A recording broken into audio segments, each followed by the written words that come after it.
Cinema മേഖലയിലെ ലൈംഗിക അതിക്രമ കേസിലെ പരാതികൾ അന്വേഷിക്കുന്ന സ്പെഷ്യൽ ഇൻവെസ്റ്റിഗേഷൻ ടീമിന്റെ യോഗം കൊച്ചിയിൽ ആരംഭിച്ചു. കൊച്ചി കോസ്റ്റൽ പോലീസ് ഹെഡ്ക്വാർട്ടേഴ്സിലാണ് യോഗം ചേരുന്നത്. വിവരങ്ങളുമായി തിയോഫിൻ ചേരുകയാണ്. തിയോഫിൻ, ഇപ്പോൾ നടന്മാരുൾപ്പെടെ ഒട്ടേറെ പേർക്കെതിരായ ലൈംഗിക അതിക്രമ പരാതികൾ ഇപ്പോൾ സ്പെഷ്യൽ ഇൻവെസ്റ്റിഗേഷൻ ടീമിന് ലഭിച്ചിട്ടുണ്ട്.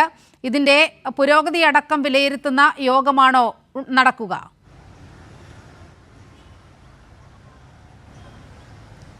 നിലവ തീർച്ചയായും ഈ സ്പെഷ്യൽ ഇൻവെസ്റ്റിഗേഷൻ ടീം രൂപീകരിച്ചതിന് ശേഷം, അതായത് ഹേമ കമ്മീഷൻ റിപ്പോർട്ട് വന്നതിന് ശേഷമുണ്ടായ പരാതികൾ, ഈ സിനിമാ മേഖലയിലുണ്ടായ പരാതികൾ, ലൈംഗിക അതിക്രമ പരാതികൾ, ഇതാണ് പ്രധാനമായും ഈ സ്പെഷ്യൽ ഇൻവെസ്റ്റിഗേഷൻ ടീമിൻ്റെ അന്വേഷണ പരിധിയിൽ വരുന്നത്. ഇതുമായി ബന്ധപ്പെട്ട പരാതികൾ നിരവധി ടീമിന് ലഭിച്ചിട്ടുണ്ട്. ഇതിൻ്റെ കൂടി അടിസ്ഥാനത്തിൽ ഈ പരാതികളിലെ ഏതെല്ലാം രീതിയിൽ ഈ പരാതികളുടെ തുടർ നടപടികൾ സ്വീകരിക്കണം, അതോടൊപ്പം ഇതുമായി ബന്ധപ്പെട്ട് നിരവധി പേരെ ചോദ്യം ചെയ്യേണ്ടതുണ്ട്, മൊഴികൾ രേഖപ്പെടുത്തേണ്ടതുണ്ട്, അത്തരം തുടർ നടപടികളുണ്ട്. അങ്ങനെയുള്ള കാര്യങ്ങളുമായി ബന്ധപ്പെട്ടതും ഇതുവരെ ഈ SITയുടെ അന്വേഷണ പരിധിയിലുള്ള കാര്യങ്ങളുമായി ബന്ധപ്പെട്ട നടപടികൾ, അതെല്ലാം എവിടം വരെ അതിൻ്റെ ഒരു പുരോഗതി ഉണ്ടായി എന്നതിൻ്റെ വിലയിരുത്തൽ കൂടിയാണ്.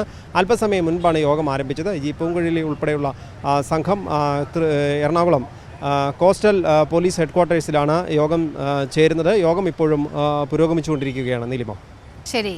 പ്രത്യേക അന്വേഷണ സംഘത്തിന്റെ യോഗം കൊച്ചിയിൽ നടക്കുകയാണ്. വിവരങ്ങളാണ് തിയോഫിൻ നൽകിയത്.